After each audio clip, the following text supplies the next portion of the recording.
cabinet Mayan est donc venu avant 2019. Et donc ils sont repassés suite à l'inondation de 2019 pour mettre à jour le rapport. On a des points de désaccord sur ce rapport. Mais quels sont les points, par exemple, sur lesquels vous n'êtes pas d'accord?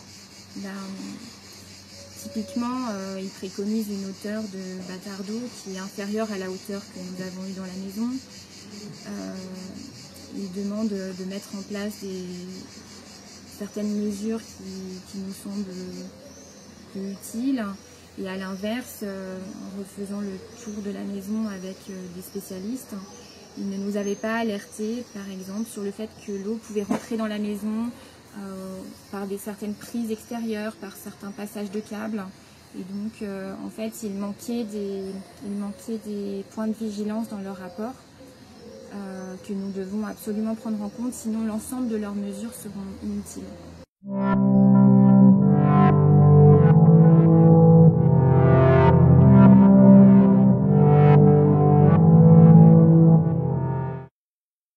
Comment s'est passé depuis 2015 un petit peu voilà, l'accompagnement, les assurances, les rapports d'expertise qui sont venus pour pouvoir vous aider, le lien avec la mairie? Racontez-moi un petit peu tout ça. En 2015, ça s'est plus ou moins bien passé, enfin, à part qu'il a fallu qu'on parte pendant 1 an de la maison. Donc il a fallu qu'on prenne un appartement en location, pendant 1 an, sur le nom de lieu. Voilà. On n'avait pas dans les contrats le relogement, tout ça. Donc, voilà. Donc ça n'a pas été pris en charge par les assurances? Absolument pas. Absolument pas. Non. D'accord. Après, ils ont pris, oui, des travaux en charge, mais... On a perdu quand même beaucoup. Ouais. On a perdu beaucoup par rapport aux travaux, par rapport aux frais engagés. On a perdu pas mal d'argent. C'est toujours l'histoire des vétustés. Les vétustés, il fallait refaire des travaux pour toucher la totalité. Mais il y arrive un moment où ils nous demandaient de remettre 30 000 de travaux pour toucher 10 000. Donc il y a un moment où il n'y avait plus rien et on a arrêté de faire les travaux. Non, nous, là où on s'en plaint le plus, c'est sur le bilan en temps. Donc, comme mon mari disait, j'ai dû prendre pendant 8 mois un 3/5e pour superviser les travaux, pour m'occuper des démarches avec l'assurance, parce que ce n'était pas possible de gérer ça en plus de votre travail. Une activité professionnelle, 3 enfants en bas âge et un sinistre. Et de la même manière, on sait très bien, là, pour obtenir cette fameuse subvention, on va devoir avancer des fonds, le remboursement n'aura lieu que dans les 6 mois, et c'est pareil avec les assurances, il faut avancer de l'argent. Et il faut aussi, on va devoir payer 20% de la somme, la subvention c'est 80% pour protéger l'ensemble de notre maison, mais on ne compte plus les jours qu'on a passé à préparer ce rapport. Et oui, c'est une complexité qui est énorme. On avait demandé à la mairie d'avoir de l'aide pour comprendre toutes les traverses de câbles dans notre maison, pour comprendre nos réseaux, notre réseau d'assainissement. C'est des choses qui ne sont pas du tout faciles à faire quand on n'est pas dans le métier. On avait demandé à avoir de l'aide pour trouver des fournisseurs, trouver les bons fournisseurs qui pourraient nous aider à faire cela. On avait demandé de l'aide pour comprendre les différents dispositifs, les différences qu'il y avait entre eux, lesquels pouvaient être les plus adaptés à nos cas particuliers. Finalement, nous n'avons pas eu cette aide, donc nous avons mené toutes ces recherches. Quelle a été la réponse? C'est-à-dire qu'il fallait que vous cherchiez vous-même? Nous n'avons jamais eu de réponse de la mairie à nos emails. Nous avons une réponse de la CAPEL qui nous a dit que ce n'était pas de son ressort. C'est-à-dire vous avez écrit de nombreux mails à la mairie? On a écrit 2 longs mails en exposant nos difficultés et là où on espérait avoir de l'aide. On ne les a pas écrits à titre personnel. Nous avons fait remonter les difficultés rencontrées par l'ensemble de nos voisins. Du coup, cette démarche de renseignement, nous l'avons menée tout seul. Et maintenant, c'est nous qui faisons office, entre guillemets, d'experts pour nos voisins et qui essayons d'accompagner nos voisins pour trouver les bons fournisseurs de clapets anti-retour et de bâtards d'eau et les aider à monter leur dossier. Il faut savoir aussi une chose, c'est que mon mari donnait un coup de main ce soir-là, en octobre, quand il y a eu la grosse inondation. Et moi, je me suis retrouvée toute seule. C'est-à-dire qu'il aidait quelqu'un sur Mandelieu à faire des travaux. Je me suis retrouvée toute seule, j'étais en train juste de manger, j'ai vu que l'eau commençait à monter. Alors c'était assez anxiogène parce que on voyait au niveau des plaintes, et puis en fait ça a été très très dur pour la simple et bonne raison que ça montait, j'avais du mal à trouver quelque chose pour m'éclairer. Finalement j'ai trouvé une bougie. Et ça a été une angoisse vraiment terrible parce que l'eau montait et je me retrouvais avec de l'eau jusqu'au niveau des cuisses. Et je me revois monter sur une table, sur la table qui était assez haute, et c'était du bois. Et donc, en fait, c'était une angoisse terrible parce que ça flottait, il y a tout qui flottait. L'eau était sale parce qu'il faut savoir une chose, c'est que ça remontait des WC, de la douche. Et donc, voilà, donc c'était très très difficile.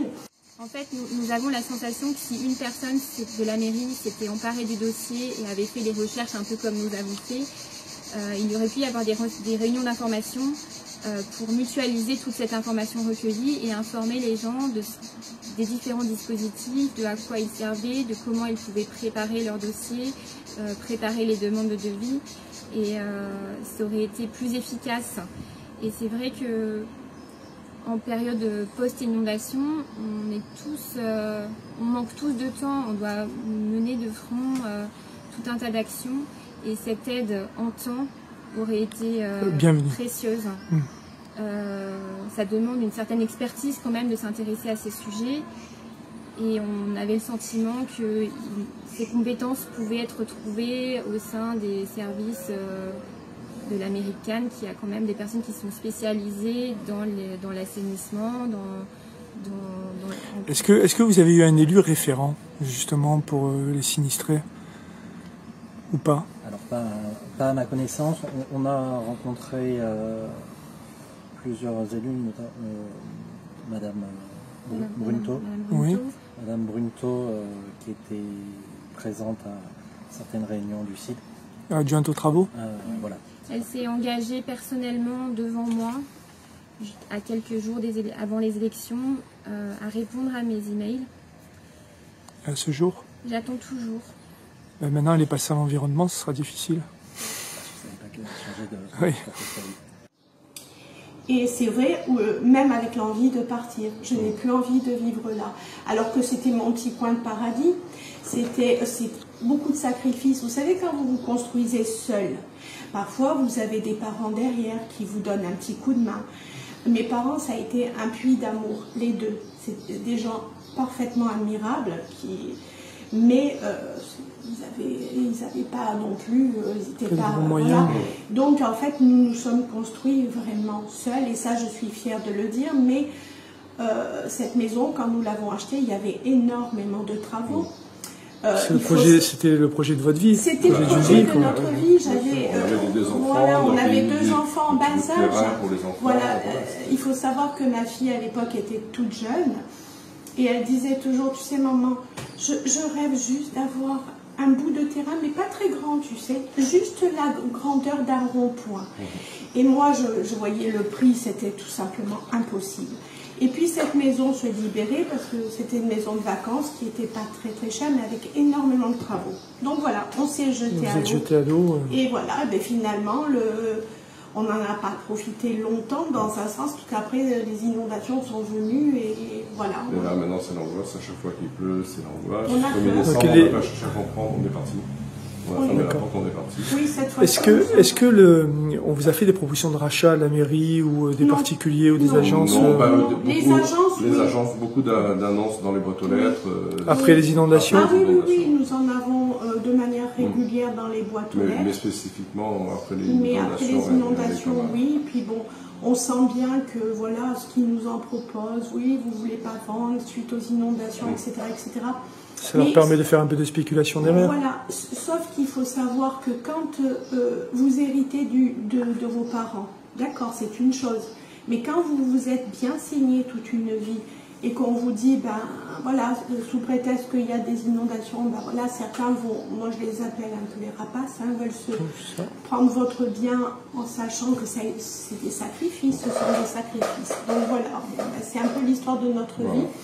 Donc il n'y a rien de bien réjouissant. De manière générale, en fait, on a, par rapport à l'action de la mairie, clairement tout ce qui était alerte le jour de l'inondation, pour nous en tout cas, a très très bien fonctionné. Oui, c'est ce que disent aussi les autres voisins avec l'application. Il y a une application qui a été mise en place. Il y a l'application, on a reçu des messages, attention, intensification dans 10 minutes, et c'est très très précis et d'une aide précieuse. Ça, on ne peut pas le retirer, ça a très bien fonctionné. Par contre, sur tout ce qui a suivi, il y a eu un défaut de communication énorme. C'est-à-dire qu'aujourd'hui, comme on disait au début, on n'est pas sûr de la cause de l'inondation dans la rue de Cannes. Il peut y en avoir plusieurs, les débordements de la Frayère, de la Roquebillière, des effets de ruissellement, un débordement de la nappe phréatique, juste de l'écoulement des eaux pluviales et une saturation du réseau. C'est une problématique multifacteur. On a compris que des études étaient prévues dans le plan de prévention, plan d'action de prévention de l'inondation. Par contre, on a très peu de communication de la mairie sur qu'est-ce qui est compris, qu'est-ce qui est en cours, qu'est-ce qui va être engagé. Pourtant, ce sont des questions essentielles.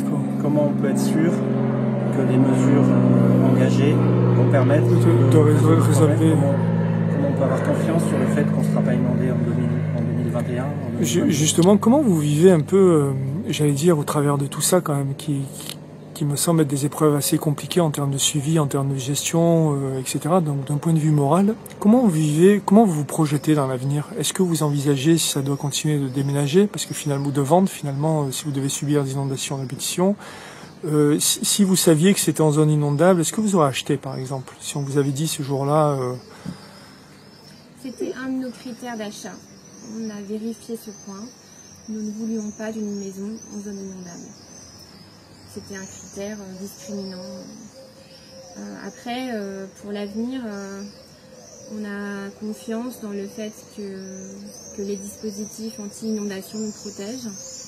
Mais on sait aussi qu'à chaque alerte, il va falloir les mettre et que ça prend au moins 2 heures à 2 de mettre l'ensemble des dispositifs. Mais ce que je veux dire, c'est que maintenant, à l'heure d'aujourd'hui, on aimerait honnêtement que des travaux soient faits de manière à alors justement, parce que vous avez subi d'autres inondations en 2019. Ouais. Donc comment s'est passée un peu la communication avec la mairie? Est-ce qu'ils sont venus vous renseigner sur des solutions? Ils ont appelé en disant attention, mettez vos biens, tout ça, oui, nous sommes en alerte. Le Groupama, qui est notre assurance aussi, nous appelle tout le temps. Mais après, bon, on a eu des réunions avec un petit peu les gens du coin, avec le maire, tout ça. Mais on sent toujours que ça coince, quoi. Ils vont pas aux travaux. Quand vous demandez, par exemple, la cause de ces inondations et quels sont les travaux qu'ils doivent réaliser, quelles sont les réponses? La cause en 2015, ils nous ont dit que c'était exceptionnel, on n'avait jamais vu ça. Ce qui est un peu vrai, puisque tout le pays a été touché, tout le département a été... Mais là, ici, ils disent oui, parce que vous êtes peut-être dans une cuvette ou quoi. Notre voisin Marc, là, qui a fait les vidéos, qui a dû vous soumettre quand il a un peu plu, qu'on voyait déjà que l'eau commençait à monter il n'y a pas trop longtemps. Là. Voilà, donc, et on se bat, on dit les travaux, oui, mais ça fait 20 ans maintenant, donc il n'y a jamais rien, quoi. Il y a eu combien de réunions depuis 93 parce que c'était pas beaucoup au début, ça n'a pas été trop. C'est après 2015 que ça a commencé à bouger. C'est normal, il y a eu des morts. Il a pas des... Je ne sais pas, je n'arrive pas à comprendre exactement qui doit prendre les décisions de ces travaux. Est-ce que c'est monsieur le maire? Est-ce que ça doit venir de plus haut? Mais en tous les cas, nous en tant que citoyens et en tant qu'habitants de Cannes-la-Boca, on aimerait quand même que, que ce soit pas, que ce soit vraiment pris au sérieux. Or, la dernière réunion de monsieur Lisnard, il a été, à dire vrai, il a été attentif, il a été attentif, mais maintenant, comment ça va se faire? Est-ce que ça va déboucher? Bonjour monsieur. Est-ce que ça va déboucher sur quelque chose de positif? C'est tout ce qu'on espère, parce que ce sont des années de privation, ce sont des années, on a pris un crédit, c'est un stress permanent.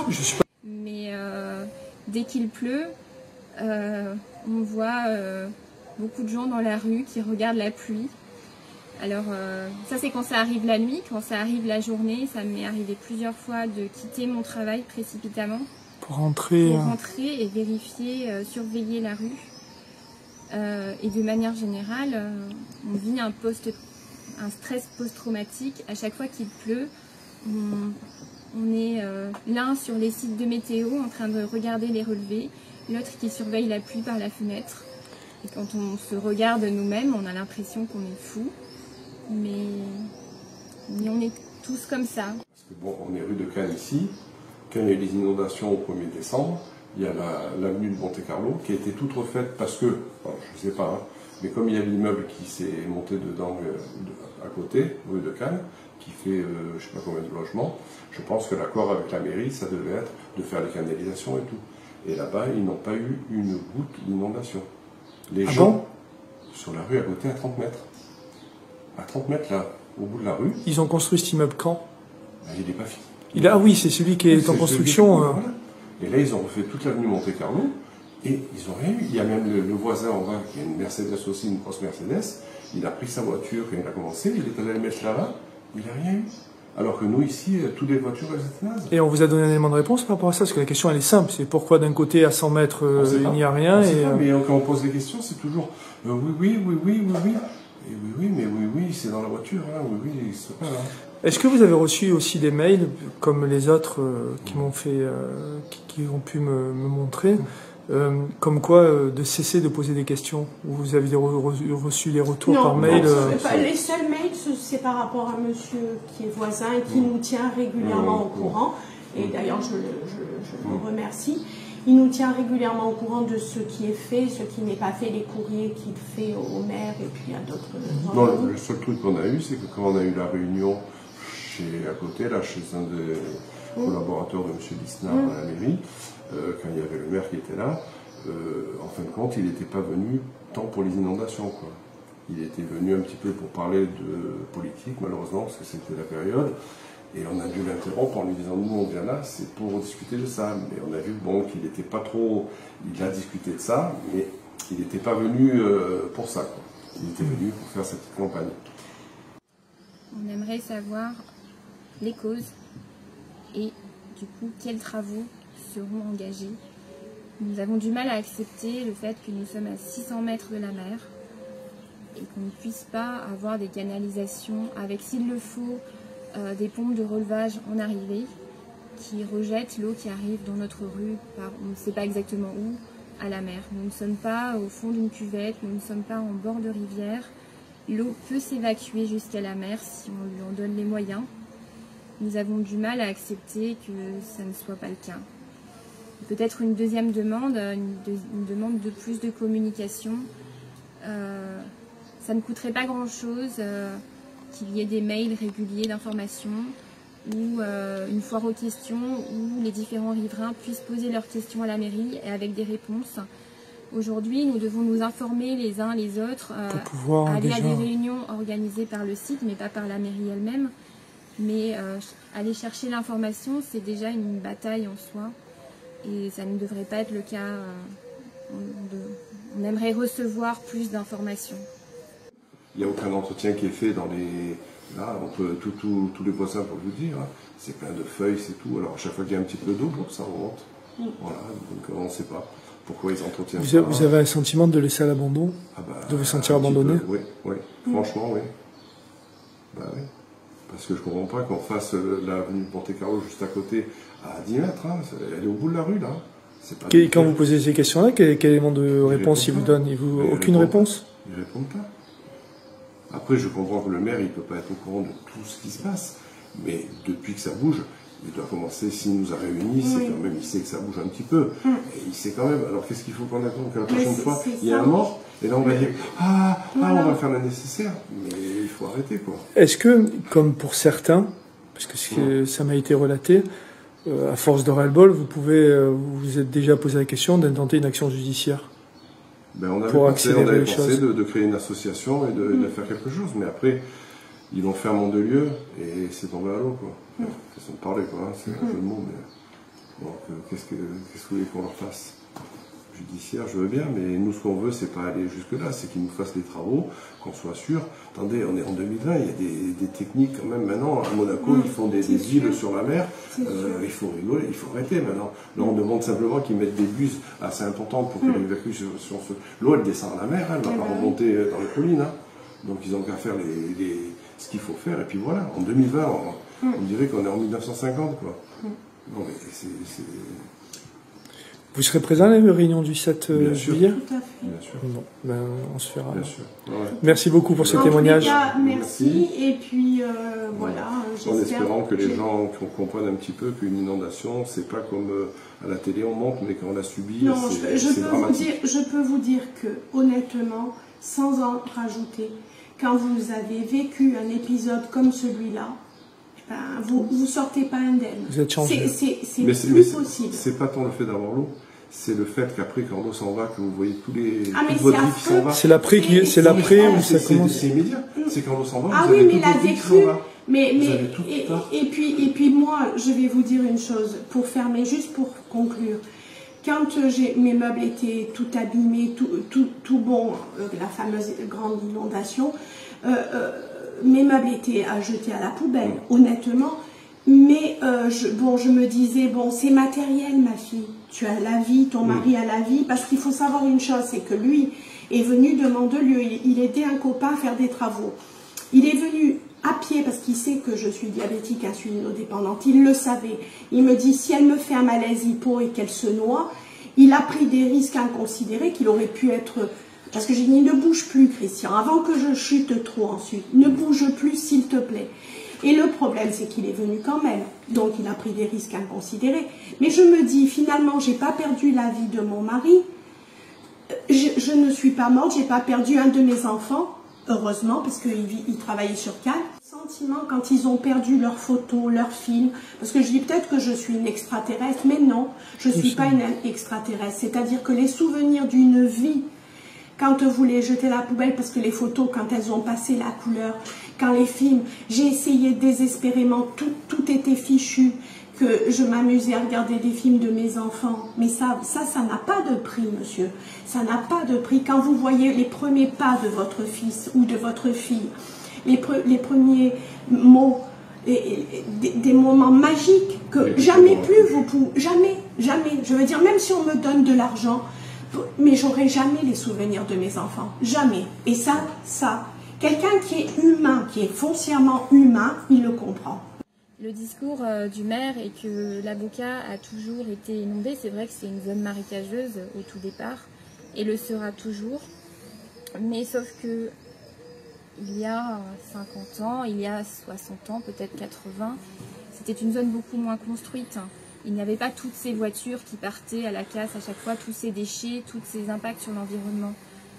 Aujourd'hui, la mairie a accepté que cette zone soit construite et doit du coup tenir compte des conséquences. On ne peut plus accepter aujourd'hui ce qui était acceptable autrefois parce que ça impacte beaucoup plus de maisons, que ça génère beaucoup plus de déchets et que le bilan économique, le bilan écologique et le bilan humain n'est plus acceptable.